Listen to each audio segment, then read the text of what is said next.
सबको नमस्ते और वेलकम कि आप सबने ज्वाइन किया हमारे को। और कुछ नए गेस्ट वो केतु जी के पीछे बैठे थे। आई होप कि वो सुन सकते हैं और सुन पा रहे होंगे ठीक से। आइए आगे बढ़ते हैं। आज हमने पहले वही स्वस्ति वाचन का अगला मंत्र देख लेता हूँ कौन सा है, और उसके बाद प्रश्न उपनिषद पे आगे बढ़ते हैं। मैं पूछना चाह रहा था कि आई होप के प्रश्न उपनिषद और उसके ऊपर जो बात चल रही है बहुत ज्यादा टेक्निकल या बहुत डिफिकल्ट नहीं लग रही होगी। उम्मीद कर रहा हूँ कि अगर लग रही है तो मुझे बता दीजिएगा ताकि मैं उसको थोड़ा और सिंप्लीफाई कर दूं और भी आराम से सिंपल तरीके से समझा सकूं। आज हमने करना है ये ऋग्वेद के थोड़े 10। थोड़े थोड़े एग्जाम्पल साथ में देते जाइए। ठीक हाँ है। नहीं, सिंपल और कर दो और अच्छा है। हाँ। इंदिरा इंदिरा थोड़ा आंटी सा वाले। किसी का भी दे दो, एग्जाम्पल याद रहते हैं, पता है, एग्जाम्पल जल्दी दे समझ दिए, हाँ। आती है। हम्म। ठीक है। ठीक है। ओके। Thank you.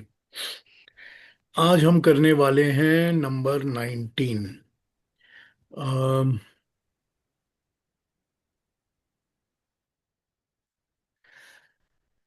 स्वस्ति वाचन का 19वां मंत्र, 19th मंत्र। ये जो है ये हमारे ऋग्वेद के अरिष्टः स मर्तो हो, ऋग्वेद के 1063:13 का मंत्र है। 1063:13। इसका देवता वही विश्व देवा है, पर इसका छंद पादनी जगती है। पादनी जगती छंद, और इसका स्वर निषाद है। निषाद स्वर, पादनी जगती। मंत्र देखते हैं, इसको समझते हैं। ये मंत्र हमें कहता है, 19th मंत्र ऑफ स्वस्ति वाचन। अरिष्टः स मर्तो विश्व एधते प्रजाभिर्जायते धर्मणस्परि यमादित्यासो न्यथः सुनीति भरति विश्वानि दुरिता स्वस्त। ये 1063:13 ऑफ ऋग्वेद। ये हमें कहता है समर्थ, वह मर्त्य ही विश्वे संसार में अरिष्ट एधते निर्विघ्न निर्बाध अभ्युदय को प्राप्त करता है, और प्रजा भी जायते प्रकट प्रकृष्ट रूप से साफ तरीके से अपनी प्रजा को पुत्र को, बच्चों को, प्रजा को धर्मणस्परि, धर्म अर्थात नियत कर्म पूरा करने के बाद जिसको उसके विश्वानी दुरिता अति सब दुराचारों से भूल कर आदित्य आदित्यासह आदित्य ब्रह्मचारियों की संगति में बैठने वाले परोपकारी धार्मिक सज्जनों, आप सुनीति भी सुगम न्याय मार्गों से नयत चलाते हो स्वस्थ ये, उसकी स्वस्ति के लिए। अब यहाँ पर ये कहा गया है, अभी तक हम पढ़ रहे हैं कि हमने देखा कि स्वस्ति वाचन के मंत्रों में हमने अपने कल्याण के लिए, अपने भले के लिए हमने परमात्मा से भी प्रार्थना की, और हमने विद्वान लोगों से भी प्रार्थना की। हमने कहा हमको विद्वान लोग ये प्रदान करें, हमको विद्वान लोग इस तरह का ज्ञान दें। हमने ये भी प्रार्थना अभी तक की है।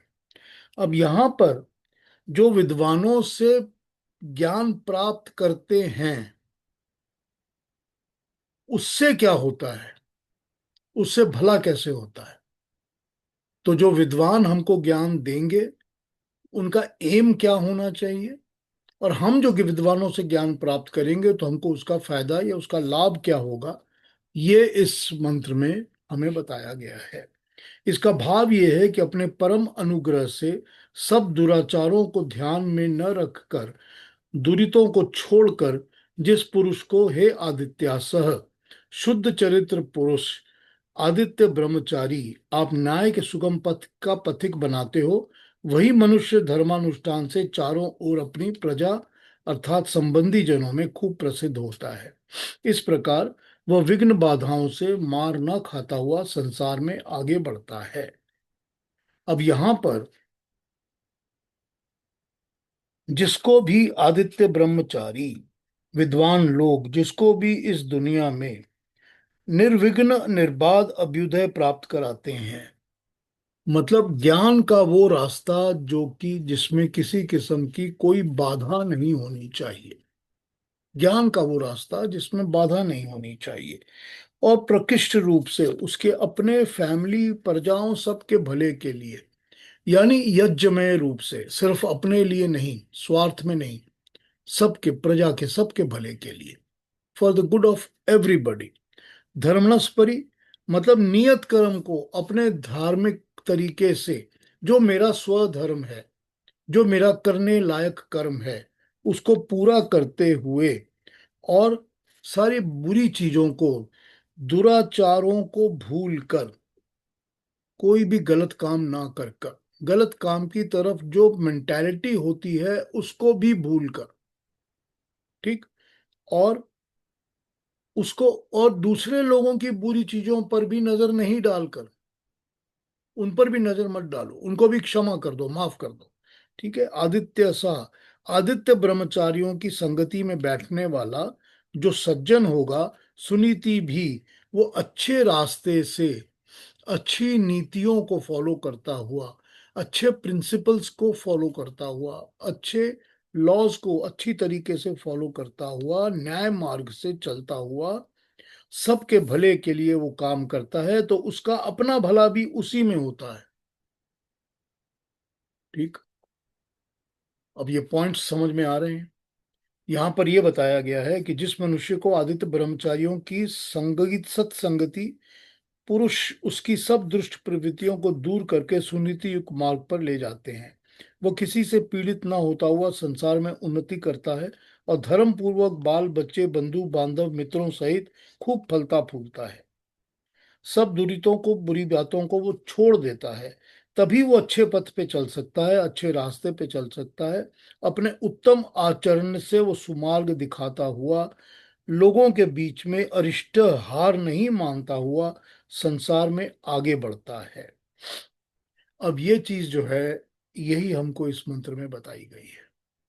अभी तक हम जो यही सोच रहे हैं कि हमको स्वस्ति वाचन का मंत्र बता रहा है कि हे विद्वानों हमको ये दो, हे परमात्मा हमको ये दो, ये सारी बातें तो हमने सुन ली स्वस्ति वाचन के मंत्रों में। लेकिन हम जो ये चीजें मांग रहे हैं परमात्मा से, या विद्वानों से, या गुरुओं से, या अच्छे लोगों से, हमको इसमें क्या मिलना है, हमको इसको अडेप्ट करके इसको किस तरह से, किस रास्ते पे लगाना है ताकि हमारे फायदे में चल सके। तो यहाँ पर ये ह्यूमनली एक्सेप्ट कर लिया है कि हमारे अंदर कोई बुराई पहले हो ही सकती है कि थी। सबके अंदर कुछ ना कुछ होता है, हमारे अंदर ऐब है, बुरी बातें हैं, विचार हमारे कभी गलत हो सकते हैं, सब कुछ है। लेकिन उनको छोड़कर जब हम आदित्य ब्रह्मचारियों के दिखाए मार्ग पे चलते हैं, तो हम सुनीति पथ पे चलते हैं। फिर हम अच्छे रास्ते पे जब चलना शुरू करते हैं, तो हमको अपने पुराने बुरी चीजों को भूलना ही पड़ता है।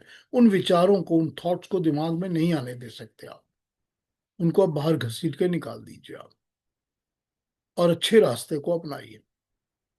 तो जब अच्छे रास्ते को अपनाओगे आप, तो आपको अच्छी प्रजा के भले का काम मिलेगा आपको। आप यज्ञ कर्म करोगे, लोगों के अच्छे के लिए कर्म करोगे।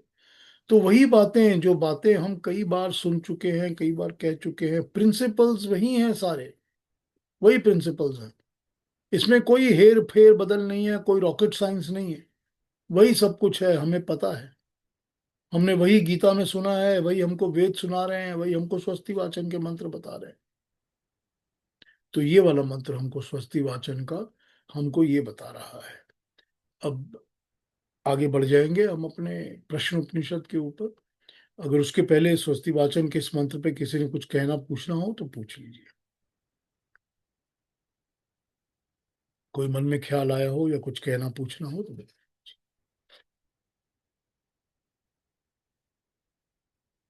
तो फिर आइए, अब हम अपने, हमने अब करना है श्लोक नंबर 6, प्रश्न उपनिषद के पहले प्रश्न का अभी क्वेश्चन चल रहा है, उसका 6 नंबर श्लोक। तो हमको अलका जी 6 नंबर का श्लोक पढ़ दीजिए। अथादित्य। अथादित्ये उदयन प्राचीन दिशं प्रविशति तेन प्राच्यान् प्राणान् रश्मिषु सन्निधत्ते यद्दक्षिणां यत्प्रतीचिं यदुदीचिं यद्धो यद्धूर्ध्वं यदन्तरा दिशो यत् सर्वं प्रकाशयति तेन सर्वान् प्राणान् रश्मिषु सन्निधत्ते। Thank you Alka ji, thank you so much. बड़ा इंटरेस्टिंग मंत्र है। देखिए, फिर वही बात, हमको तो ये प्रिंसिपल सारे बताता है। अथादित्य, अथ अब, और एंड या अब दोनों। आदित्य उदयन, जब सूर्य उदय होता है, जब सूर्य उगता है, जब सूर्य ऊपर उठता है, ठीक, जब उठता होता है, उठ रहा होता है। यत प्राचीन दिशम, जो ईस्ट पूर्व दिशा में, प्राची दिशा में उठता है, हमेशा ईस्ट में ही उठता है। प्रविशति, प्रवेश करता है, एंटर करता है। तेज, उससे प्राच्यान, पूर्व दिशा में होने में उसका तेज आ जाता है, ठीक, उसका ईस्ट के अंदर फैल जाता है, आकाश के अंदर तेज। प्राणान, प्राणों में वायु के द्वारा, रश्मिषु, किरणों के द्वारा, संचित संधितते, सन्निधते, रखता है। प्राणों के द्वारा, वायु के द्वारा, ईस्ट में जब सूरज उगता है तो उसका ईस्ट के अंदर सब तरह का प्राण और वायु के द्वारा ईस्ट के अंदर उसकी रोशनी, उसका तेज फैल जाता है, ठीक है। कोई इसमें ना समझने की बात तो है नहीं, बड़ी सिंपल बात है। हम रोज देखते हैं जब सूरज उगता है तो ऐसा ही उगता है, ठीक। अब देखिए, यत दक्षिणाम, उसके बाद दक्षिण की दिशा में फैलता है, उसके बाद साउथ की दिशा में फैलता है। दक्षिण, साउथ, करेक्ट।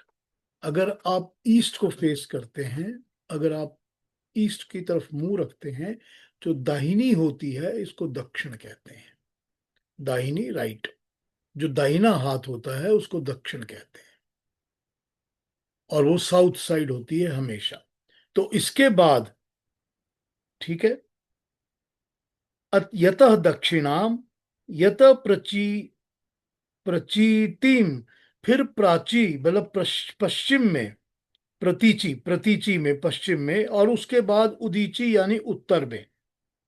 इस तरह से फिर नीचे ऊपर हर दिशा में उसका यत अंतरः, सब तरफ, जो मध्य से बीच की दिशाओं से ऊपर की दिशाओं तक, सर्वम, सब तरफ, प्रकाशित हो जाता है, तेज को फैला देता है। सर्वन प्राणान, सब में ही प्राण शक्तियों को, समस्त वायु को, रश्मिषु, अपनी किरणों से, सन्निधते, रखता हुआ फैलाता है। अब देखिए, ये तो मैंने अभी पढ़ दिया, पढ़ता हूं आपको नोट्स और एक्सप्लेनेशन। ये हमको बताता है कि जो सूरज चढ़ता है और उसकी जो रश्मि और तेज और उसकी जो प्राण शक्ति फैलती है, वो पहले ईस्ट में आती है, फिर साउथ में आती है, उसके बाद वेस्ट पे आती है, और लास्ट में नॉर्थ पे आती है, और उसके बाद ऊपर, नीचे और बाकी सब दिशाओं में फैल जाती है, ठीक है। अब आप देख लीजिए कि जब आप लोग संध्या के मंत्र पढ़ते हैं और मनसा परिक्रमा के मंत्र पढ़ते हैं, तो आप सबसे पहले प्राची दिगग्नि पढ़ते हैं, फिर दक्षिणा पढ़ते हैं, फिर प्रतीची पढ़ते हैं, फिर ऊर्ध्व, आप उत्तर की तरफ प्रतीची पढ़ते, उसके नॉर्थ की तरफ वाली पढ़ते हैं उदीची, और उसके बाद आप ऊपर ऊर्ध्व और फिर नीचे, तीनों ऊपर और नीचे की पढ़ते हैं। यही मंत्र पढ़ते हैं जब आप संध्या के मंत्र पढ़ते हैं। इसी सीरीज में इसी तरह पढ़ते हैं आप, क्योंकि इसी तरह से सूरज का प्रकाश फैलता है। और आप कहेंगे वो इतनी फास्ट होता है कि हमको दिखता तो है नहीं, क्योंकि जब सूरज उगता है तो पता तो चलता नहीं है कि साउथ में कब पहुंच गया या वेस्ट में कब पहुंच गया। लेकिन ये है साइंस, ये है हमारा वेदों का साइंस, जो हमको ये बताता है कि this is how it happens, and you have to accept it, because यही होता है, यही होता है। खैर, इसको आगे पढ़ते हैं। ये बोलता है, वायु से भी और तेज से भी अपनी प्राण की शक्तियों को, जैसे रश्मियां फैलती हैं, रश्मियां, उसकी रेज, सूरज की रेज, जैसे सूरज की रेज फैलती हैं, उस रश्मियों से ही अपने प्राणों के द्वारा प्राण फैलाता है, तेज फैलाता है, और वायु उसको कैरी करती है, हवा उसको कैरी करती है। ठीक। हर जगह जहां वायु होगी वो कैरी करेगी, तेज को भी और शक्ति को भी। अभी बात हो रही थी कि हीट को भी वायु कैरी करती है। हवा होती है तो ठंड लगती है, हवा होती है तो गर्मी लगती है। ठीक। आइए अब इसको मंत्र को पढ़ के समझते हैं कि इसमें कहा क्या गया है। ठीक।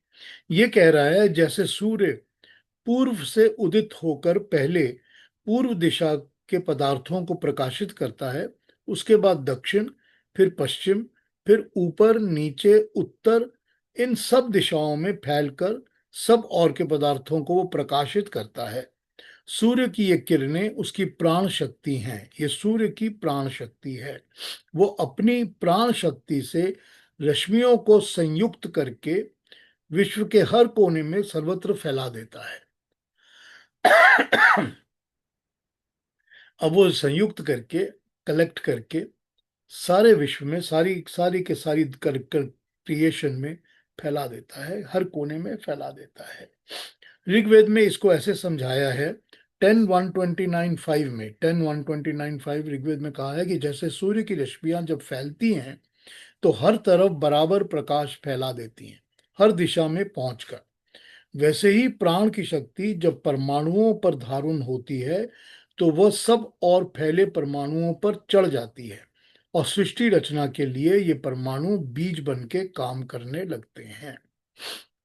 अब जैसे ये सूरज की रोशनी हर तरफ फैल जाती है और हर तरफ अपनी रोशनी एस्टैब्लिश कर देती है, और एस्टैब्लिश करके अपना काम शुरू कर देती हैं, तेज देने का, प्राण देने का, सब काम सूरज की रोशनियां जो करती हैं वो करना शुरू कर देती हैं। वैसे ही जो परमात्मा की शक्ति होती है, परमात्मा की प्राण शक्ति होती है, तेज होता है, वो परमाणुओं के ऊपर चढ़कर पूरी तरह फैल जाता है और फैलकर सबके अंदर अपना प्रकाश डाल देता है।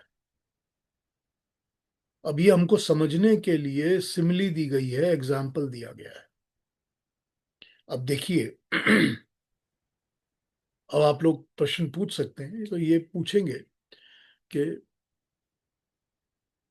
हमारी धरती, हमारी अर्थ, हमारी पृथ्वी जब घूमती है तो हमको सनराइज या सनसेट का भास होता है या मिलता है। अगर ये पृथ्वी घूमने वाली ना हो, ठीक, तो इसमें कोई सनराइज और सनसेट होगा ही नहीं। तो सूरज तो उगने का सवाल ही नहीं पैदा होता। सूरज तो हमेशा ही ब्राइट रहता है, ऑलवेज। करेक्ट। हर जगह रहता है हमेशा। तो अब यहां पर ये बात आ जाती है कि जैसे सूरज की किरणें हर समय अपना प्रकाश हर जगह दे रही हैं, रिसेप्टिव डिफरेंस है, हमारे रिसीव करने में डिफरेंसेस हैं। ठीक। अर्थ के अंदर वो डिफरेंस हमको 24 घंटे में समझ में आता है।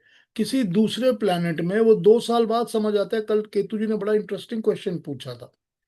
और किसी दूसरे प्लेनेट में ये चक्कर जो घूमने वाला है, ये घूमने का चक्कर एक दिन की 24 घंटे की जगह ये जाके पूरा होता है जाके 200 घंटों में, 500 घंटों में।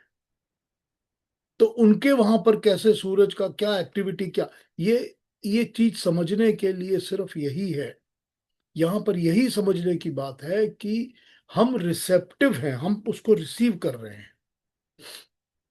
और जिस तरह से हर परमाणु परमात्मा की इस बनाई क्रिएशन के अंदर, हर परमाणु के अंदर परमात्मा की प्राण शक्ति का तेज बैठ जाता है, उसी तरह समझो जैसे कि सारी की सारी क्रिएशन के अंदर सूरज की रोशनी हमेशा फैली होती है, ऑलवेज।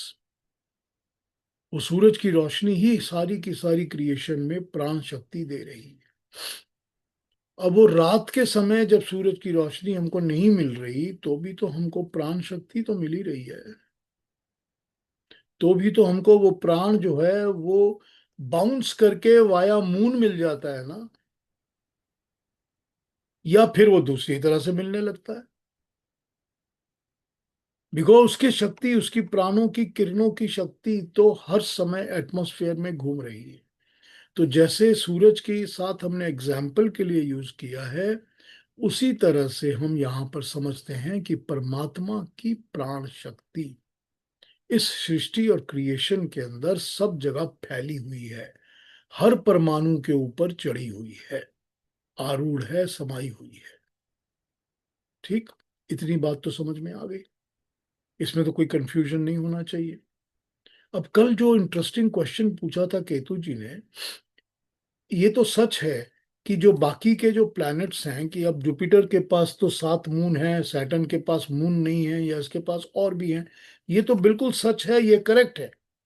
लेकिन उन प्लैनेट्स के अंदर ह्यूमन लाइफ नहीं है कि जिसके पर्पस के लिए, पर्पस, रिसेप्शन, रिसीव करने के लिए, कि जिसके पर्पस के लिए प्राण शक्ति, प्राण और रई काम कर रहे हैं। वहां भी प्राण और रई काम कर रहे हैं, वहां प्राण और रई थोड़े दूसरे तरीके से काम कर रहे हैं। करेक्ट। प्राण और रई क्रिएशन तो बना रहे हैं, मट्टी भी बन रही है, पत्थर भी बन रहे हैं, प्लैनेट भी बन रहा है, सॉलिड बॉडी बन रही है सब कुछ। उनके सैटेलाइट भी बन रहे हैं अलग अलग, है तो सब कुछ। लेकिन वहां पर प्राण शक्ति और रई शक्ति का एक्टिविटी अलग है, क्योंकि वहां रिसेप्टर्स हमारी तरह के नहीं हैं, रिसीव करने वाले हमारी तरह के नहीं हैं। और दूसरी बात, ये सारा का सारा जो सोलर सिस्टम है या यूनिवर्स है हमारा, ये जो दूसरे प्लैनेट्स हैं, इतने सारे स्टार्स हैं, इतने सारे तारे सितारे, बाकी की सारी भूमियां, जो भी जितना कुछ है, ये तो सारा कुछ हमारे बैलेंस बनाने के लिए है ना। इसकी एग्जिस्टेंस ही इसलिए है ताकि हमारे अर्थ का बैलेंस बना रहे, हम घूमते रहे, हम अपनी जगह ठीक टिके रहे, हम बिगड़ नहीं जाएं, हमारा बैलेंस खराब नहीं हो जाए। अब आपने ये सुना या पढ़ा होगा कि साइंस आपको बताता है कि इतने इतने इतने इतने सालों के बाद जो अर्थ है उसकी ये स्पीड या ये टिल्ट या ये ऐसे थोड़ी सी यूं और थोड़ी सी वो हो जाती है, तो उससे क्या होगा कि आपकी दिनों की गर्मियां बढ़ जाएंगी, आपकी इतने ये होगी। आपने पढ़ा सुना होगा कई जगह, साइंस इस तरह बातें करता है आपसे। तो ये जो टिल्ट भी बनेगा, और ये जो अब आप कहेंगे कि जब क्रिएशन बनी है और जब प्रलय होगा, तो इन्हीं चीजों के बैलेंसेस से ही तो होगा ना, यही तो होगा ना। यही होगा कि अर्थ के ऊपर गर्मी, वैवस्वत मनु है ना, ये हम इसको वैवस्वत मनु कहते हैं। ये जो पूरा पीरियड है हमारे क्रिएशन का इस वक्त का, ये सारा पीरियड ही सन का पीरियड है, इसमें सन की ही एक्टिविटीज हैं सारी। तो क्योंकि ये वैवस्वत, वैवस्वान सन को कहते हैं, सूर्य को, और मनु कहते हैं मनवंतर, यानी कि वो 14th part of the whole creation. और ये पूरा क्रिएशन ही इस वक्त सन का है, तो सन की ही एक्टिविटी है सारी जो इस वक्त हो रही है। तो इस वक्त सन हमको प्राण शक्ति ही तो दे रहा है ना, क्योंकि ये सारा सन का मनु, इसी में तो हम ह्यूमन बीइंग्स पैदा हुए जी रहे हैं ना। जब ये व्यवस्वत मनु समाप्त हो जाएगा, 71 चतुर्युगी होती है एक मनु के अंदर, 71 चतुर्युगी, 71.4 चतुर्युगी। चतुर्युगी 4 युग, ठीक, 1 2 3 4 युग, 4 युग, कलयुग, द्वापर युग, त्रेता युग, सतयुग। ठीक, कलयुग 4,32,000 साल, 4,32,000 साल का कलयुग। उसको कितना टाइम हुआ है अभी? 5,200 साल हुए हैं। तो अभी कलयुग के 4,32,000 साल में इतने साल बाकी हैं। फिर आपने देखा जो चला गया द्वापर युग, वो कलयुग का डबल, 8,64,000 साल। और जो त्रेता चला गया, उसमें द्वापर प्लस कलयुग को ऐड करिए तो आपको त्रेता का साइज मिल जाएगा। और फिर सतयुग, उसमें 4 कलयुग को जोड़ लीजिए तो आपको सतयुग का साइज मिल जाएगा। 4 कलयुग इंटू 4 मतलब 17 लाख साल। तो ये तो हो गया एक चतुर्युगी। ठीक, इस तरह की 71 चतुर्युगी इस वैवस्वत मनु के अंदर आती हैं। जिसमें ह्यूमन और बाकी लिविंग बीइंग्स की लाइफ इस प्लैनेट पर होने वाली है। और वो तब शुरू हुई थी, कौन से, विवस्वत मनु के शुरू में, और विवस्वत मनु के एंड तक आते आते ये सूरज की गर्मी इतनी ज्यादा हो जाएगी कि हम जैसे लिविंग बीइंग्स इसमें सरवाइव नहीं कर पाएंगे, और फिर ये प्रलय आ जाएगा। फिर आस्ते आस्ते आस्ते आस्ते जैसे क्रिएशन बनी है वैसे समाप्त होगी। अब ये चीज तो हमको हमारा ऋग्वेद बता देता है, समझा देता है। तो इसीलिए तो यहां पर जब मैंने आपसे बताया कि आपको समझना पड़ेगा, हमने जब सूर्य को प्रश्न उपनिषद में आपके ये बताया कि सूर्य आपको प्राण दे रहा है, तो इस व्यवस्वत मनु का काम ही सूर्य से चलता है, सन से चलता है। क्योंकि ये जो टाइम फ्रेम हमारा है जिसमें हम और आप जी रहे हैं, या लिविंग बीइंग्स जी रही हैं, ये टाइम फ्रेम ही सन की एनर्जी से काम करता है। इसका नाम ही व्यवस्वत मनु है। तो इसीलिए प्रश्न उपनिषद हमको बताता है एग्जाम्पल देके कि जैसे सूर्य की रश्मियां हैं, क्योंकि इस समय सूर्य ही हमको प्राण डिलीवर कर रहा है, वो वाया एजेंट सूर्य बना हुआ है। जैसे हमने कल इंदिरा बहन का एग्जाम्पल यूज किया था कि वो परमात्मा का जो एजेंट इस वक्त बना हुआ है, रिप्रेजेंटेटिव बना हुआ है, जो हमको प्राण शक्ति दे रहा है, वो सन है, सूर्य है। ठीक, आइए आगे पढ़ता हूं इसको। सूर्य की किरणें सूर्य की ओर से आती हैं और जाती भी हैं। कुछ रेज होती हैं जो फीडर रेज कहलाती हैं, और कुछ होती है जो बाहर संसार की ओर आती है। अब ये बात आपको पता होनी चाहिए कि सन की जो रेज होती है, सन की किरणें जो होती हैं, कुछ किरणें जो होती हैं वो आती हैं, कुछ किरणें वापस जाती हैं। जैसे सन हमको कुछ देता है वैसे ही सन लेता भी है। अब आप कहेंगे लेता क्या है? तो लेता तो है ना, जब पानी में से भाप उठती है और वो चली जाती है, तो सूरज की किरणें तो उस भाप को खींच रही हैं ना, खींच रही हैं ना। जैसे प्राण शक्ति आती है वैसे ही प्राण शक्ति जाती भी है। जब मौत हो जाती है तो वो जो प्राण अपने अंदर चल रहे होते हैं, वो जो आत्मा के साथ अंदर लाइफ होती है, वो जाती कैसे है? वो भी तो सूरज की रेस के साथ ही उठकर ऊपर जाती है। अब सूरज की किरणों के 1000 फॉर्म्स, 1000 फॉर्म अथर्ववेद में बताए गए हैं। 1000 अलग अलग किरणों के नाम हैं। ये किरणें ये लेके आती हैं, ये किरणें वो लेके जाती हैं, ये किरणें ये करती, उस तरह बताई गई हैं अथर्ववेद के अंदर। मेरी पूरी स्टडी नहीं है, उसको लेके कभी पढ़ूंगा फिर बताऊंगा आपको उसको बता के कि क्या बताया गया है। लेकिन सूरज की किरणें दोनों तरह काम करती हैं, they give and they take. तो feeder rays and giving rays, giver rays, ठीक है। तो ये बता रहे हैं कि सूरज की किरणें जो होती हैं वो आती भी हैं और जाती भी हैं, लेती भी हैं और देती भी हैं। तो जो सूरज की किरणें उसके अपनी ओर आती हैं वो प्राण शक्ति को खींच के ले जाती हैं, और जो संसार में फैलती हैं वो प्राण शक्ति को वायु के माध्यम से संसार में फैला देती हैं। ईश्वर की प्राण शक्ति को सबसे अधिक मात्रा में गति देने का काम सूर्य ही करता है। ठीक, सूर्य ही उसको स्पीड देता है, ईश्वर की प्राण शक्ति को। अब ये संसार रही है और सूर्य की किरणें प्राण दे रही हैं। ये प्राण शक्ति सब पेड़ों में, लताओं में, पौधों में, पशुओं में, जानवरों में, मनुष्यों में, सब में काम करती है। सबको ग्रोथ देखती है। इनको इनको पाने वाला ही पदार्थ, इनको रिसीव करने वाला जो भी है, वो सब रही है। ठीक। वो सब रही है।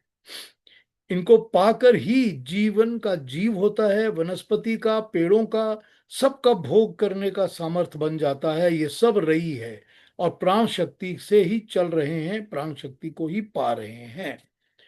आइए अब इसको भी समझ लेते हैं। अब हमको बताया गया कि जो परमात्मा की प्राण शक्ति है, उस प्राण शक्ति को कैरी करने का सबसे पावरफुल और सबसे गतिमान स्पीड वाला जो सोर्स है वो सूरज की किरणें हैं। और ये सूरज की किरणें ही हैं जो कि हर चीज को प्राण शक्ति दे रही हैं, चाहे वो पेड़ पौधे हों, और चाहे वो जानवर हों, और चाहे वो छोटे छोटे प्लांट्स हों, और चाहे वो हम और आप हों, और जो भी शरीर होता है, हर सब कुछ, सब में वो प्राण शक्ति ही काम कर रही है, जो कि सूरज के थ्रू आती है और हमारे पे फैल जाती है, सब जगह फैल जाती है, जैसे सूरज की किरणें फैल जाती हैं। और जो भी चीज इस प्राण शक्ति को रिसीव कर रही है, रिसेप्टर है, वो हर चीज रही है। ठीक, क्योंकि वो हर चीज प्रकृति है, प्राकृतिक वस्तु से बनी है, मैन्युफैक्चर्ड है, मेड है, क्रिएटेड है। तो जो भी कुछ बना है, एवरीथिंग दैट इज मेड, वो हर चीज जो बनी है वो रही है, क्योंकि वो प्रकृति से बनी है, प्रकृति के संघात, प्रकृति के साथ मिलती है जब चीजें, तब बनती है। पहले भी आपको यही बताया था कि हर सूक्ष्म चीज और स्थूल चीज, सॉलिड भी और माइन्यूट भी, जो दिखती है और जो नहीं दिखती, हर चीज रई से बनी है। कल ये बताया था। अब यही बता रहे हैं कि जितनी भी रिसेप्टिव चीजें हैं, जो भी बनी हैं, वो सब रई हैं, और सब में काम कर रहा है प्राण की शक्ति, जैसे कि सूरज की रोशनी सब पे पड़ रही है, हर तरफ फैली हुई है, हर तरफ पड़ी हुई है। इसी तरह जब क्रिएशन बनती है तो परमात्मा की प्राण शक्ति हर तरफ फैल जाती है, हर तरफ एस्टैब्लिश हो जाती है, हर तरफ इसी तरह होती है। ठीक, आइए इसकी दूसरी ट्रांसलेशंस पढ़ता हूँ, फिर इसके ऊपर क्वेश्चन आंसर्स पे आ जाऊंगा और फिर समझाऊंगा और डिटेल में। पर एक बार ट्रांसलेशंस पढ़ लेता हूँ कि दूसरों ने क्या लिखा है इसके बारे में। नंबर 6, जैसे सूर्य पूर्व में उदित होकर पहले पूर्व दिशा के पदार्थों को प्रकाशित करता है, तदंतर वह दक्षिण पश्चिम ऊपर नीचे फैलकर सब और पदार्थों को प्रकाशित करता है, वैसे ही प्राणों की रश्मियां में परमाणु संयुक्त हो जाते हैं। सूर्य के प्रकाश की भांति भी जब प्राण सक्रिय होता है, एक्टिवेट होता है, तो वो भी एक दिशा से दूसरी दिशा की ओर, फिर सब और ऊपर नीचे फैल जाता है, और सब ओर से परमाणुओं पर प्रभाव डालता है। यही बात ऋग्वेद के 129:5 में कही गई है। तिरश्चीनी विततो रश्मि रेथा मध स्वस्तादि अपुरम स्वस्तिदे अते। मतलब इसी इसकी रश्मि चारों ओर फैली हुई है, नीचे की ओर भी, ऊपर की ओर भी। ये परमाणु ऊपर नीचे रश्मियां पहुंच ऊपर नीचे परमाणु जिनके ऊपर नीचे रश्मियां पहुंच जाती हैं, उनको धारण करके सृष्टि की रचना के लिए बीज बन जाती हैं। अब यही परमाणु जिनके ऊपर प्राण शक्ति काम करती है, फैल जाती है, चढ़ जाती है, वही परमाणु जो हैं वो इस क्रिएशन के लिए बीज बन जाते हैं। They become the seeds of the creation. सारी क्रिएशन उसी से बनती है, उसी को रई कहा गया है। ठीक है, कि जो परमात्मा की तेज शक्ति जब परमाणुओं के ऊपर बैठ जाती है, चढ़ जाती है, तो वो परमाणु जो है वही जो है इस क्रिएशन का बीज बन जाते हैं, the seed of this creation. उसी से सब कुछ बनेगा। ठीक, दूसरी ट्रांसलेशंस पढ़ता हूं। 6, सूर्य उदय होने से पूर्व दिशा में प्रवेश करता है। पूर्व दिशा में सूर्य की जो प्राण शक्ति है उसे वो अपनी किरणों में डाल लेता है। इसी प्रकार दक्षिण पश्चिम उत्तर फिर नीचे ऊपर सब दिशाओं में फैल जाता है।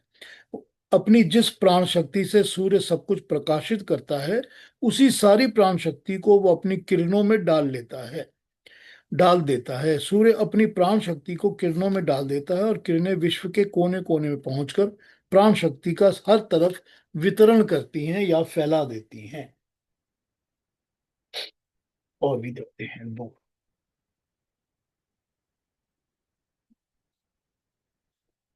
6. Now, on the same analogy, Aditya, the sun, when he rises and goes to the east, he receives the eastern pranas into his rays. And then when he illuminates the south, west, north, the zenith and the nadir, the intermediate quarters, the avantara directions, and every point in the space, he there receives all the pranas into his rays. ये कह रहे हैं कि जो सूरज उगता है वो प्राणों को रिसीव करता है। जब वो सब तरफ उसकी रोशनी फैलती है, किरणें फैलती हैं, तो प्राणों को ले रही हैं, रिसीव कर रही हैं। ये इनका कहना है कि रिसीव करने के बाद ही बांटेंगी, पहले वो रिसीव कर रही हैं। इसका 6 देखते हैं, ये क्या कहते हैं। 6 ये कहते हैं कि सूर्य के उदय होने से समस्त दिशाएं प्रकाशित हो जाती हैं और समस्त प्राण उसकी किरणों में समाविष्ट हो जाते हैं।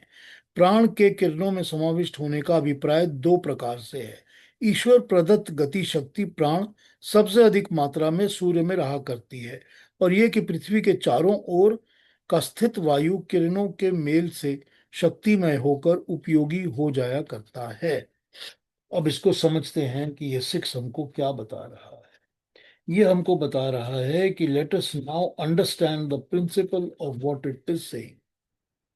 प्रिंसिपल हमको ये बताया जा रहा है कि जब सूरज उगता है या पैदा होता है तो हर तरफ से वो पहले प्राण की शक्ति को लेके खींच के अपने अंदर समाविष्ट कर लेता है, अपने अंदर बैठा लेता है, कलेक्ट कर लेता है, गैदर कर लेता है। उसके बाद वो सारा दिन उसको बांटता रहता है। ठीक। अब यहां पर जैसे ही सन की रेज उगती हैं, आपकी जमीन पर से धुआं उठने लगता है ना, फॉग उठने लगती है। राइट। जो रात की गिरी शबनम होती है, जो रात की गिरी ओस की बूंदें होती हैं, ड्यू ड्रॉप्स होती हैं, वो ड्यू ड्रॉप्स इवेपोरेट होने लग जाती हैं। ठीक है ना। अभी तक सूरज सामने दिखता नहीं है, उसकी रोशनी ही आई होती है। उस रोशनी से ही हमारे जमीन के ऊपर से धुआं उठने लग जाता है, तो वो खींचने का काम शुरू कर देता है ना। सूरज की रोशनी खींचने का काम करना शुरू कर देती है ना अपनी तरफ। तो ये किरणें जो हैं प्राण की शक्तियों को, परमात्मा की दी हुई प्राण की शक्तियों को एब्जॉर्ब करती हैं, उसके बाद ये बांटने का काम करती है। तो उनके पास होगा तभी तो बांटेंगे। तो इस तरह से हमको समझना होगा कि परमात्मा भी परमाणुओं में अपनी शक्ति को इसी तरह बांट देता है, दे देता है। फिर वही परमाणु हमारे अंदर बीज का काम करके हमको सब चीजें प्रोवाइड करते हैं। जितनी भी चीजें बनी हैं वो सब रही हैं, जो प्राण शक्ति है वो परमात्मा की प्राण शक्ति है। ये बात आ गई नंबर 6 के अंदर, जिसने हमको बताया कि सूर्य के साथ कंपेयर करके हमको कैसे समझना है कि सूरज की किरणें किस तरह से समाविष्ट करती हैं, अपने अंदर लेती हैं, समा जाती हैं उसके अंदर चीजें, और फिर वो उसको बांटती हैं। अब ये एक्टिविटी, सूरज तो हमेशा ही रहता है। मॉर्निंग तो हमारी अर्थ पे हो रही है ना, हमारी अर्थ घूम रही है तो मॉर्निंग हो रही है, इवनिंग हो रही है। सूरज तो हमेशा ही रहता है। लेकिन इस एक्टिविटी को समझने के लिए जब आप सुबह सुबह का सूरज देखते हैं और फिर सारे दिन का सूरज देखते हैं तो आपको ये चीज बड़े आराम से समझ आ जाती है। नंगी आंखों से देखे हुए इंसान को भी समझ आ जाती है, किसी दूरबीन की जरूरत नहीं पड़ती, कोई साइंस के रिसर्च की जरूरत नहीं पड़ती। ये देख के ही समझ आ जाती है बात कि इसी तरह से प्राण की शक्ति काम करती है। ठीक। हाँ। अब बताया, आप पूछिए अब जो पूछना है, और फिर से समझना है तो मैं फिर समझाऊंगा। अगर नहीं समझ में आया होगा तो फिर बताऊंगा। बताइए क्या कंफ्यूजन है, कौन सी चीज को और सिंप्लीफाई करना है, कौन सी बात को और एग्जाम्पल बताना है, बताइए। हाँ केतु जी। बहुत अच्छा समझाया पीयूष जी। 2-3 बातें हैं, very quickly I will cover them. कि एक तो ये है कि बिल्कुल सही बात है कि सूर्य, कहते हैं सूर्य अस्त और सूर्य उदय, ये गलत मिसनोमर्स हैं। क्योंकि सूर्य कभी अस्त नहीं होता, सूर्य कभी उदय नहीं होता, पृथ्वी घूमती रहती है। बट ये जनरली कहा गया है कि sun rises and sun sets, हालांकि sun never sets, sun never rises. ठीक है ना, तो ये तो पृथ्वी घूमती है तो उसी के हिसाब से होता है। नंबर टू, शायद इस पर आप कुछ टिप्पणी कर सकेंगे कि कई लोग और ये ज़माने से चला आ रहा है, सुबह सुबह उठ के सूर्य को देखते ही उन लोग जल चढ़ाते हैं। ठीक है ना, and I would only think कि उसमें they are trying to extract as much properties of the rays as possible for oneself. पर इस पर अगर आप कुछ थोड़ा सा बता सकेंगे तो अच्छा रहेगा। And before I cover the third thing, so अच्छा ठीक है।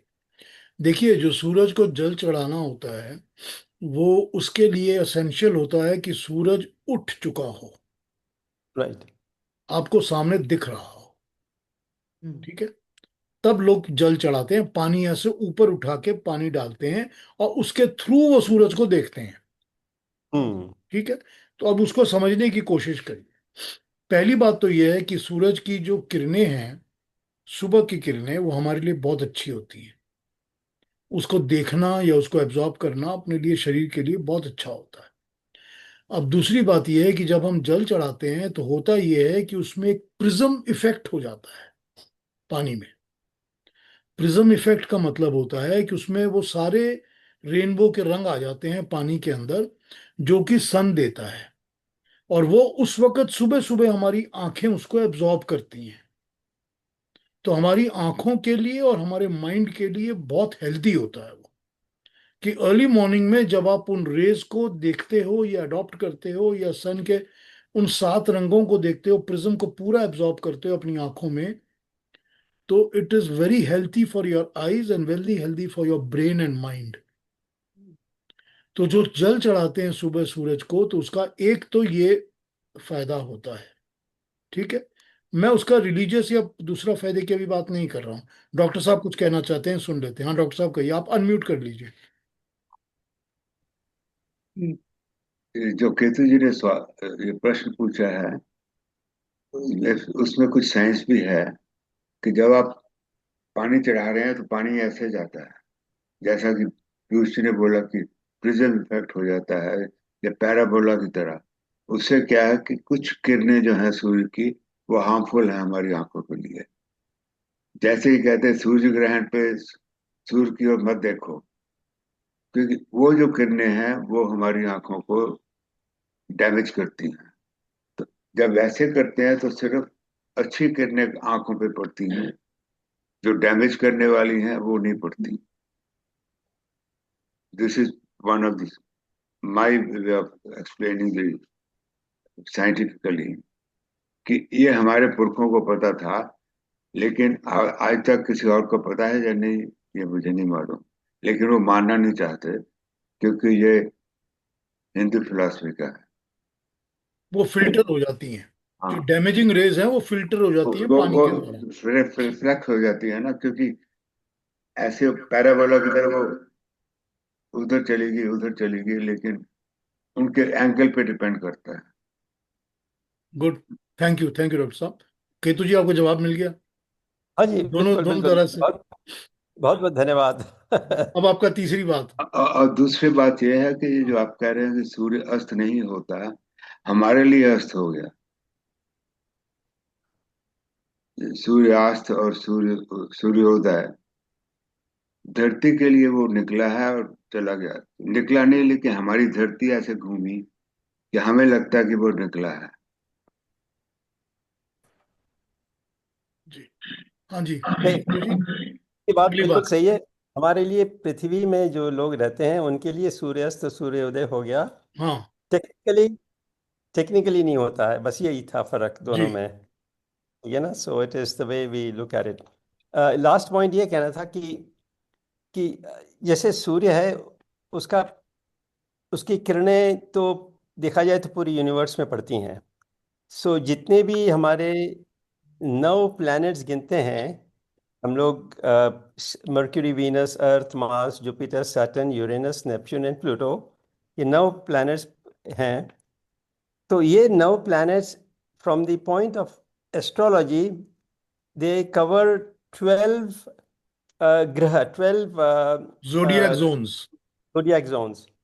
तो Aries, taurus, Gemini, cancer, Leo, Virgo, Libra, Scorpio, cancer, Capricorn, Aquarius and Pisces. तो अगर आप ये 9 को लेते हैं प्लैनेट्स को, और ये 12 हाउसेस को लेते हैं ज़ोडिएक साइंस में, तो 12 टाइम्स 9 108 हो जाता है। जी और हम लोग माला भी 108 की होती है हमारी, जी और 27 नक्षत्र होते हैं, which envelopes the entire thing. तो टाइम्स 4 इज ऑल्सो 108। जी। तो उसका भी असर पड़ता है किसी न किसी रूप में through those planets from the astrology point of view. तो I just wanted to make this comment. Thank you. ठीक कहा आपने। जो 27 नक्षत्र होते हैं, वो 27 नक्षत्रों की एक साल के अंदर 4 पोजीशंस होती हैं, ईस्ट, वेस्ट, नॉर्थ, साउथ। और वो 4 पोजीशंस के 27 नक्षत्र मिलकर हमारे को 108 देते हैं। राइट। ठीक है। हाँ, क्या कहेंगी सीता जी आप? Namaste, Piyush ji. नमस्ते। When we are talking about Surya Grahan and Surya ko jal dena aise hota hai, this is understandable and there's a very logical explanation to this. But what Surya Grahan के time पर खाना पीना क्यों छोड़ देना चाहिए? क्यों उसको अवॉइड करना चाहिए? क्योंकि डायरेक्ट इम्पैक्ट तो होता नहीं है, मतलब we are not exposing ourselves to the rays. तो इसका असर either astrologically or scientifically कैसा पड़ता है? देखिए, अभी डॉक्टर साहब फिर इसमें कंट्रीब्यूट करेंगे पक्का। बात यह है कि हम लोग यहाँ पर वेस्टर्न वर्ल्ड में जो लोग रहते हैं वो ये पर्टिकुलरली कहते हैं, और इंडिया में भी कहते हैं, कि सनसेट तक अपना डिनर खा लीजिए। कहते हैं ना, 6 बजे शाम के, 5 बजे शाम के अपना डिनर खा लीजिए, उसके बाद खाना मत खाइए। कहते हैं ना। उसकी जी। लॉजिकल पॉइंट ही यही होती है कि जब तक सूरज की रोशनी किरणें रहती हैं तब तक डाइजेस्टिव सिस्टम ठीक काम करता है। जब सूरज की किरणें और रोशनी नहीं रहती तो डाइजेस्टिव सिस्टम स्लो हो जाता है, स्लगिश हो जाता है, वो काम नहीं करता। ये हमको योग दर्शन बताता है। इसीलिए योग दर्शन कहता है कि खाने पीने का ध्यान रखते वक्त आपको, या आयुर्वेद कहता है कि उस वक्त खाइए, उसके बाद मत खाइए। अब जहां पर आपका सन का एक्लिप्स आ जाता है, तो एक्लिप्स में वही होता है ना कि सन रेज डिस्टर्ब्ड है ना, तो अगर आप उस वक्त खाएंगे तो आपका हजमे का सिस्टम उस तरह काम नहीं करेगा। सो अवॉइड करिए। It is not the normal, it is not the normal sun rays, they are disturbed, so don't eat because it will disturb your digestive system. But they say the same about Chandra Grahan also. Even moon eclipse पे भी कहा जाता है. So again, this एक doesn't he apply, reason है right? ना, एक ही reason है। क्योंकि मून जब होता है वो तो हमारे अंदर के रसों का काम करता है ना। हमने जो भी खाया पिया है या हमने जो भी लिया है उसके अंदर, बॉडी के अंदर डाइजेस्टिव सिस्टम के साथ साथ जो फ्लूइडिटी के रस बन रहे हैं, कि कौन से डाइजेस्टेड खाने का रक्त बनेगा, कौन से का रस बनेगा, कौन से का मज्जा बनेगा, ये काम तो मून की रेस के साथ हो रहा है। तभी तो कहा ना उस वक्त मत करिए, ताकि ये काम भी ना हो उस वक्त। Okay. तो इस दोनों का यही कॉज तो एक ही है, बिकॉज फिजियोलॉजिकली हमारे शरीर के अंदर ये दोनों ही रेज हमेशा काम करती रहती हैं, आपकी बॉडी में भी और आपके सिस्टम में भी। अब आप कहेंगे कि जिस दिन सूरज नहीं दिखता हमको क्लाउडी होता है, सारा दिन भूख कम लगती है। फिर आप कहेंगे नहीं, जिस दिन सनी डे होता है उस दिन भूख ज्यादा लगती है। ये तो प्रैक्टिकल चीज है ना, एकदम स्ट्रेट फॉरवर्ड। No, but ये भी कहा जाता है कि चंद्र का असर ब्रेन पे डायरेक्टली पड़ता है. They don't talk about the digestive system at all or the rest of the body. They say चंद्र का असर डायरेक्टली माइंड पे पड़ता है. माइंड पे पड़ता है, बिल्कुल बिल्कुल माइंड पे पड़ता है हमेशा।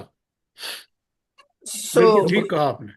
yeah, but if that is true, then aren't we contradicting ourselves by saying Chandragrahan pe bhi mat khao, mat piyo? So I mean, नहीं how I don't know. I don't see the logic नहीं, behind it. चंद्र ग्रहण के time, चांद के time में तो वैसे भी खाना पीना नहीं चाहिए, ठीक, क्योंकि हम रात के समय नहीं खाना चाहते, नहीं खाना चाहिए। लेकिन उस वक्त ये कहा गया है कि उस वक्त जो भी चीज आप कंज्यूम करोगे वो प्रॉपर कंजम्पशन नहीं होगी उसकी, इसीलिए मत करिए। अब आप कह सकते हैं हम खाना नहीं खा रहे पर पी तो रहे हैं ना कुछ, पानी पी रहे हैं, रात को दूध The way पी रहे हैं intake. या कुछ और, तो वो चीजें भी जो हैं वो कंज्यूम होकर उसका माइंड के अंदर जो असर होगा, इफेक्ट होगा, वो करेक्ट नहीं होगा जब मून का ग्रहण होगा तब। Okay, thank you. ठीक है Yes. जी।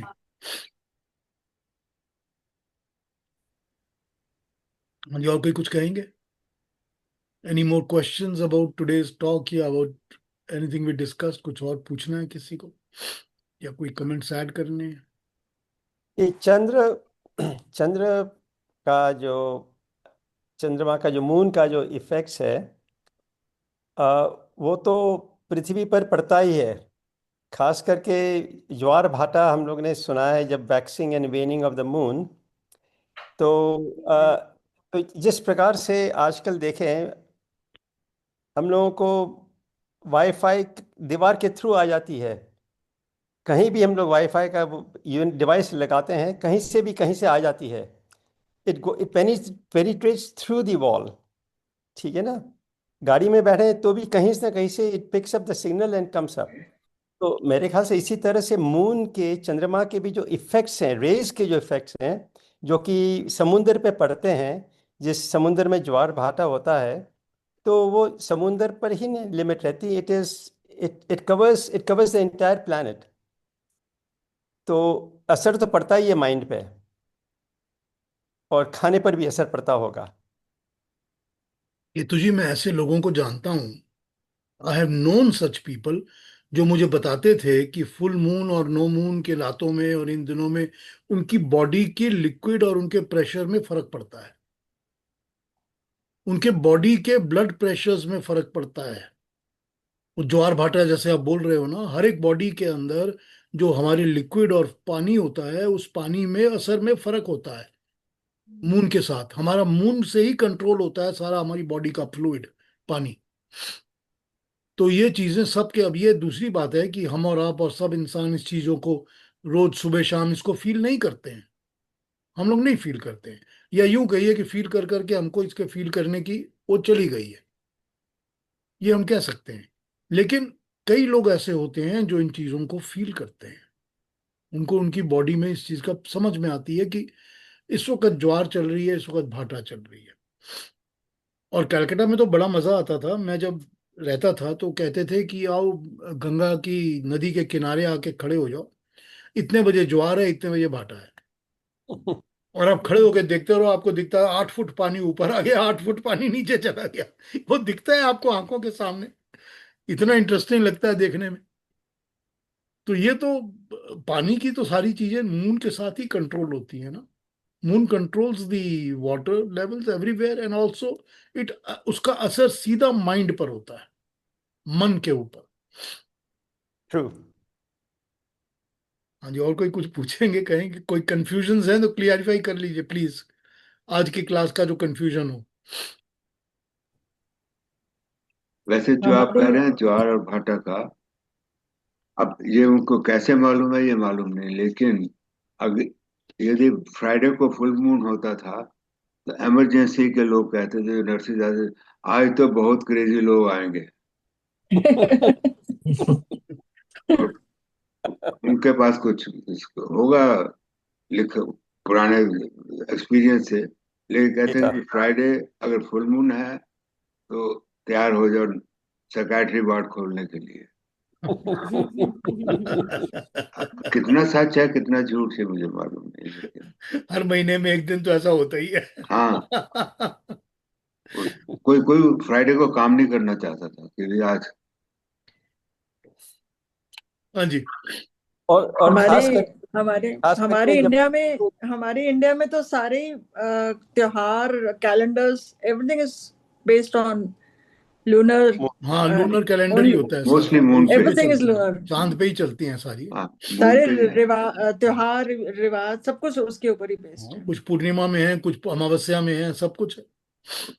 कुछ चौथे मून में, कोई अब जैसे ईद के दिन दूसरा दूज का चांद होता है, बिल्कुल। ऐसे ही होते हैं सारे फंक्शंस, प्रोग्राम्स।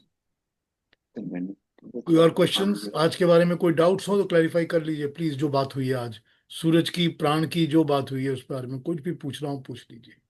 6th के बारे डाउट वाला क्वेश्चन ही नहीं उठता, क्योंकि it is absolute stark reality. आपने जो बोला है में। उसमें कुछ है ही नहीं, मतलब there's no दो राय नहीं है। आज नॉलेज बहुत मिला पीयूष जी। अरे थैंक यू इंदिरा बहन। इंदिरा बहन का अब नहीं मिलता इनसे। थैंक यू, ये बताओ। Thank you. और कई लोगों को थोड़ा सा डर रहता है कि जैसे राजन जी ने बताया फ्राइडे के बारे में, तो फ्राइडे द 13th, तो उसमें लोग उलट जाते हैं। वो खैर वो छोड़ दीजिए, वो तो सारी सोचने की बातें हैं, क्या कहा जाए बस वो उसमें। सुधीर जी कुछ कहेंगे आप? अनम्यूट अनम्यूट कर लीजिए।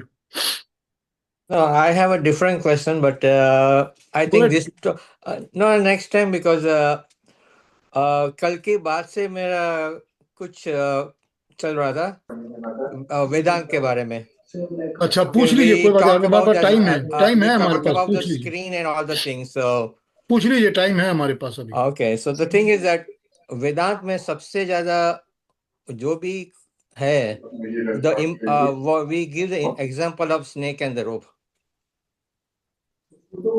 right? So वही बताते हैं कि जब आप अविद्या विद्या आ जाएगी तो आपको रोप दिखाई देगा, स्नेक नहीं। तो कल आपने जब बताया वो कि बट देखने वाला तो अपनी आईज है, हाँ जी, तो द होल कॉन्सेप्ट ऑफ ये लोग जो अपना चाहते हैं वेदांत इज सारी दुनिया में कहने के लिए रोप एंड स्नेक का example. After discussing yesterday with you, the whole thing becomes clear to me then that there is a rope भी है, snake भी है, पर लेकिन वो फिर भी प्रकृति है। So you are not taking out the prakriti no matter what. नहीं पर आपकी आंखें भी तो है ना, ना आंखें है, पर लेकिन वो जो और वेदांती आपका माइंड भी तो है ना, जो जो उसको वेदांती परसीव कर लोग रहा है। बोलते हैं, हाँ यार, पर जो वेदांती लोग बोलते हैं कि ये दिस इज इल्यूजन, पर वो बोलते नहीं है कि आपकी आंखी की वजह से आपको ये इल्यूजन है, पर लेकिन जो आंख देख रही है वो परमात्मा की वजह से देख रही है। सो बिकॉज ऑफ लेकिन that we clear the whole thing Sudhir and ji, thank you for that. आपका परसेप्शन करने वाला माइंड भी तो है ना, वही माइंड भी तो प्रकृति से बना है ना। सही है। तो आप तो प्रकृति के इन्फ्लुएंस के अंडर ही देख रहे हो कि रस्सी दिख रही है कि सांप दिख रहा है। आप डायरेक्ट प्रकृति के इन्फ्लुएंस के अंडर ही कर रहे हो ना। तो जब प्रकृति के इन्फ्लुएंस के अंडर कर रहे हो तो फिर आप बोलते हो प्रकृति है ही नहीं, ये कैसे हो सकता है? नहीं, ये बात वही मैं सोच रहा था कल कि why this the whole thing is become like clear to me now, क्योंकि हम वो लोग कहते हैं कि अब जब डीप स्लीप होते हैं तो यू देयर इज नो क्या कहते हैं वो, कुछ है ही नहीं when you go to deep sleep, but everything is still there no matter what. आपके लिए कुछ नहीं है। यही बात है ना सारी। How do you want to understand the science? ठीक, do you want to see the full picture और do you want to see it with your coloured glasses? वही बात है ना सारी। सही बात है। आप क्या सच्ची सच्ची पूरी फिल्म, पूरी चीज को समझना चाहते हो, या आपने काला चश्मा पहना है वैसे ही देखोगे आप? तो दैट इज ऑल परसेप्शन, कि आप परसेप्शन को कैसे रखना चाहते हो अपने। अगर आपको सच्चा ज्ञान चाहिए तो आपको ओपन माइंड करना ही पड़ेगा, तब आप अपने आप को रिस्ट्रिक्ट नहीं कर सकते किसी प्रेजुडिस में। नहीं, वो तो मैं वही बता रहा कि thank you tomorrow now I that snake and the whole thing become हाँ ठीक clear है, for me now. Okay, this thank is you. what we are looking at, but the whole Vedanta is totally in a different way than what we are looking at right now. Right, Thank you. Thank you, thank you. हाँ जी, और कोई कुछ पूछेंगे, कहेंगे?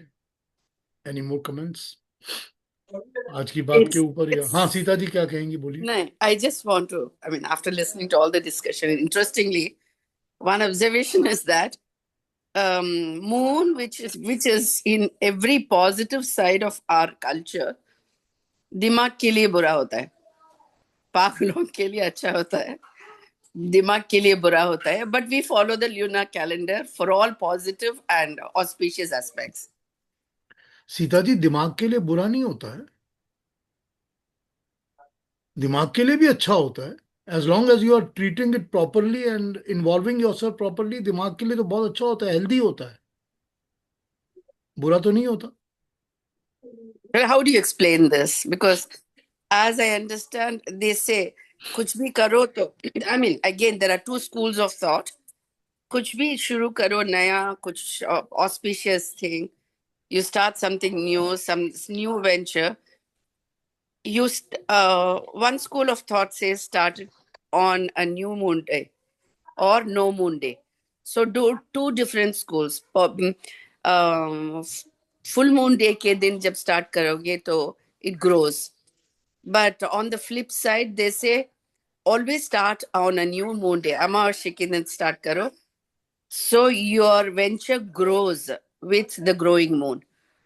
So, I mean, I don't know how to look इसको at it as positive. इसको पंजाबी लोग कहते हैं चढ़दी कला, हाँ, पंजाबी में कहते हैं इसको चढ़दी कला, मतलब जो व्हेन राइजिंग होती है उसकी फॉर्म, yeah.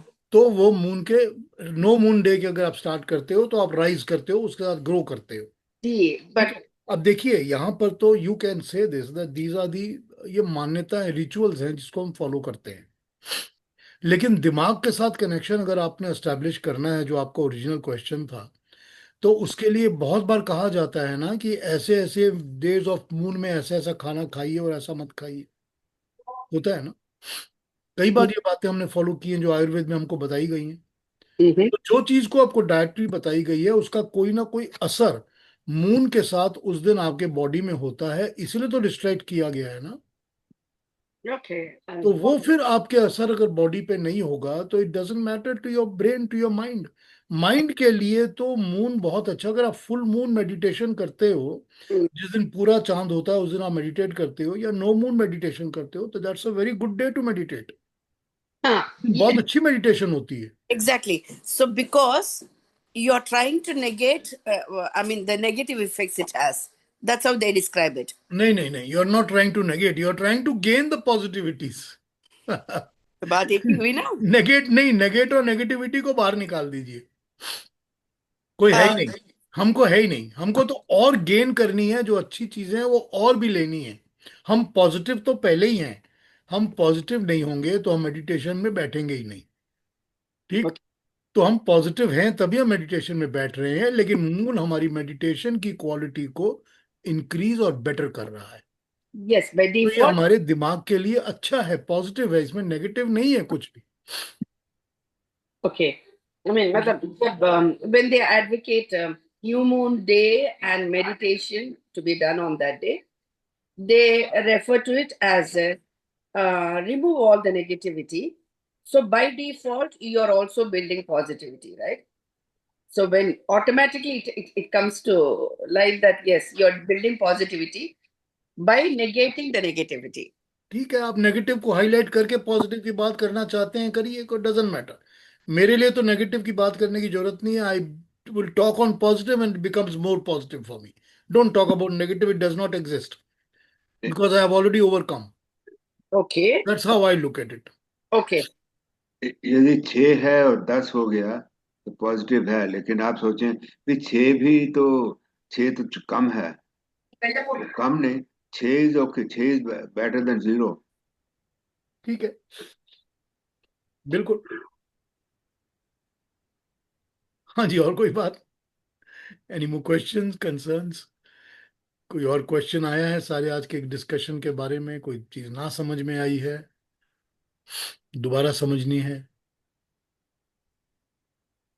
अब ये सारा जो जो भी हम बातें करते हैं सारा साइंस ही तो है ना, सारा कॉमन सेंस लॉजिक और साइंस ही तो है ना जिसकी बात करते हैं ना हम लोग, यही तो होता है पीयूष, ना। हाँ जी इंदिरा बहन। वो moon is also related to emotions. Mind तो इमोशन कंट्रोल करता है, मन ही तो हम्म इमोशन कंट्रोल करता है ना, तो मन को ही तो कंट्रोल हम्म करता है, तो इसीलिए मन को इमोशन के साथ मून का कनेक्शन बन जाता है। ठीक है ना? हम्म ठीक है, अगले सैटरडे मिलें फिर, नंबर 7 से स्टार्ट करेंगे। तो अपना ठीक। ख्याल रखिए, खुश रहिए, और अगले नमस्कार। सैटरडे को पर ज्वाइन मैं तो नमस्कार। नहीं आ सकूंगी। ओहो, आप रिकॉर्डिंग सुन लीजिएगा ना। मैं रिकॉर्डिंग सुन लूंगी। हाँ, अपना ध्यान रखिएगा, बेस्ट विशेस, हाँ जी, हाँ जी। Take good all control. The वो तो बेस्ट। पूरा हो गया होगा, ऑपरेशन हाँ, दूसरा दिन हो गया हमारा होगा। सबका आपके साथ है, प्रेयर भी, सपोर्ट भी। ऑल हाँ द जी, बेस्ट। हाँ जी। ऑल बिल्कुल, the best. All the all the best. Best. All the thank best. All the best you, Indira ji. Thank all the you. Best. All the best Indira ji. ऐसे ही मुस्कुराते हुए वापस आना। हाँ, हाँ हाँ, हम ये स्क्रीन पे मुस्कुराती सब बने रहेंगी रहे, देखना। स्क्रीन एकदम पे सब बने एकदम। रहे। हाँ, हम इनकी लोग विल हवन पावर बहुत में स्ट्रॉन्ग है। हवन में प्रार्थना सैटरडे को करेंगे। हिम्मत सब होगी, प्रार्थना कर रहे हैं। सैटरडे को हिम्मत होगी तो मैं हॉस्पिटल से भी नमस्ते करने तो आ जाऊंगी। ठीक है, ये वेरी गुड, इसको वेरी गुड, इसको बोलते हैं हाँ, थैंक यू, ये दिस इज ऐसे पॉजिटिव ही होना थिंकिंग। चाहिए। Very good. ये thank you, will power very good. है। ये